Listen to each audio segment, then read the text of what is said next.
Hello students, welcome you all. So I'm going to start this series of previous year question discussion of UPSC mains. Specifically, initially I'll be discussing about GS1 and then with regard to GS1 geography, and then I'll also discuss about GS3 environment as well. So for today I'll be discussing the first question which has been there in your GS1 of 2023 mains, and the question talks about bring out the socio-economic effects of the introduction of railways in different countries of the world. And this is a 150 words question and answer which you are supposed to write, which is for about 10 marks.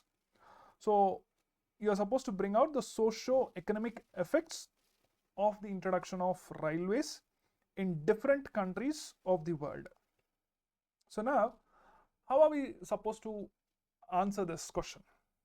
See, he's talking up. They are asking you about to bring out the socio-economic effects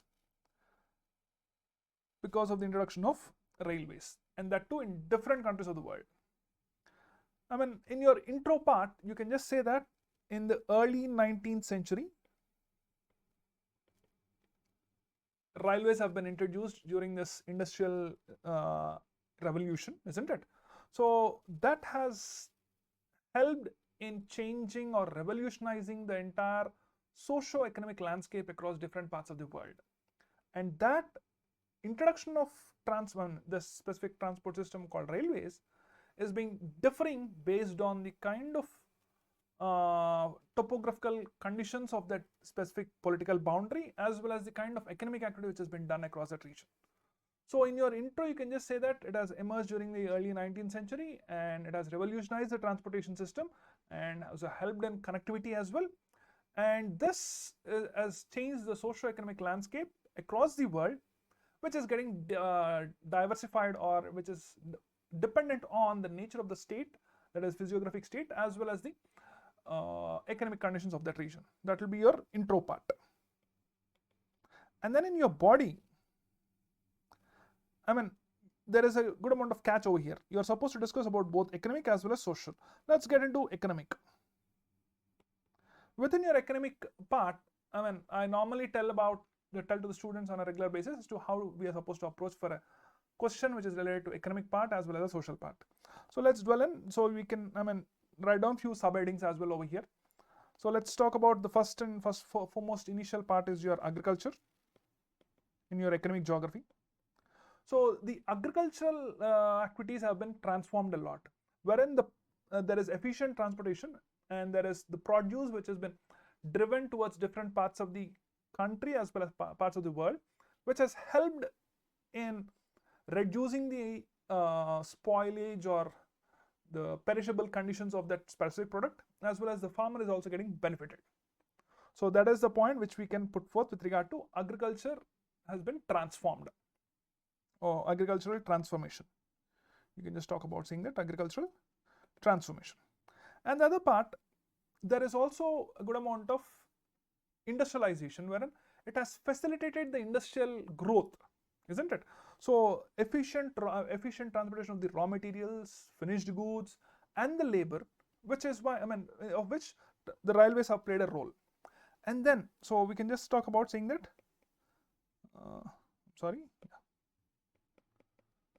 facilitated industries by improving its raw material, the quality of the raw material, the kind of human resource which has been brought in from different parts of the world or different parts of the regions, and finished goods have been sent into the market. So in this manner, the industries have been facilitated. And the next part, urban agglomerations. Let's say now the urbanization has been spurred at a faster pace because of your better transportation facilities in such a way that the economic activities are also been enhanced. So there is better trading and there is better economic activities, and the moment you have this urban agglomeration, you have different forms. So because of which, yes, you have a better trading facilities and all. And then you can also talk about there is good amount of employment generations. I mean, employment generation has also been there within that region. The moment you have good amount of transportation facilities. So let's say you could talk about employment generation, and there is good amount of urbanization, isn't it? So employment generation in such a way that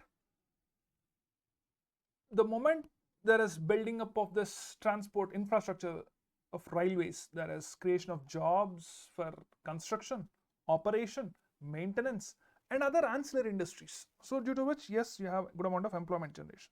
So these are all part of your economic part. And then socially, what are the effects? Social effects, like you have mobility for the human mankind from one region to another region, or from one part of the world to another part of the world. And so we can say that there is movement of your people, and that has led to, that contributed to faster growth of your urban agglomerations, and also there is better cultural exchange, isn't it? So you can just say it, saying that yes, mobility and migration of the human resource. So that's one part. And the next part, you have social integrations. So the cultural ethos are being merged, or there is gelling up of different cultural ethos of one region to another region. So this has helped in reducing the social barriers. So you can say that social integration, which helped in reducing the social barriers. And then there is also one more advantage, where the spatio-temporal activities, or that is your time and the space, has been reduced or been crunched, wherein the amount of travel time has been reduced, and the mindset where the people think that it is a far off distance. Now what has happened, because of this connectivity, better connectivity and better transportation facilities, so every far off distance is now at a very easy, so they can transport easily. So that's one part. So you can just say that, spatio, that is both space and time, spatio-temporal contraction, that's one. And moving further, you can also talk about saying that information, which is the most important thing, in the past, in the historical past, before this arrival of all these mobiles or other technological information, passage of information through technology, information has been passed through print media, or newspapers have been transported, or your letters have been transported, isn't it? So information carrier, or carrier of information. So this railways played a role in carrying all your information from one part of the region to another part of the region. So these are all your social effects, isn't it? Now, in your conclusion, what is the best way where we can put forth that this conclusion will be in a much better manner? Is, see, there is a word called in different countries of the world, right? So you are supposed to take few examples. Like, you can talk about the railway projects which are taking place and which has been getting enhanced across your countries like India, China, or the countries of Africa, for economic prosperity as well as regional integration, isn't it? It is for both your economic prosperity as well as regional integration. And then in Europe, to integrate the cross-border, there is cross-border integration along your European region, or there is good amount of thought of sustainability across Europe with the help of railway transportation. And let's say you talk about your Trans-Siberian Railway across Russia, by interlinking your European part of Russia with your Asiatic part of Russia. So wherein there is good amount of mobility and helping good amount of economic aspects as well as social aspects have been changed across that region because of your introduction of railways, that is Trans-Siberian Railway. So you can just quote one or two lines related to your, that is the examples, by quoting few countries, or you can talk about introduction of railways across Canada, USA, interlinking of your USA and Canada, bringing good amount of goods or regions of getting good amount of wooden logs from different parts of Canada to USA.